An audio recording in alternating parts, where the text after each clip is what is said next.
Praise the Lord. யோபு 22வது அதிகாரம் 28வது வசனம். நீர் ஒரு காரியத்தை நிர்ணயம் பண்ணினால் அது உமக்கு நிலைவரப்படும் என்று பார்க்கிறோம்.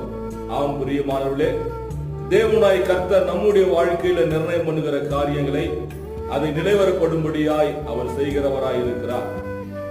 2 சாமுவேல் 7வது அதிகாரம் 25வது வசனத்திலே தேவனுடைய வார்த்தை நிலைவரப்படும் என்றும், யோபு 22வது அதிகாரம் 28வது வசனத்திலே அவர் நிர்ணயம் பண்ணின காரியங்கள் நிலைவரப்படும் என்றும், 1 சாமுவேல் 24வது அதிகாரம் 20வது வசனத்திலே தேவன் கொடுக்கக்கூடிய பொறுப்புகள் நிறைவேறப்படும் என்றும், நீதிமொழிகள் 4வது அதிகாரம் 26வது வசனத்திலே நம்முடைய வழிகள் எல்லாம் நிலைவரப்படும் என்றும் பார்க்கிறோம்.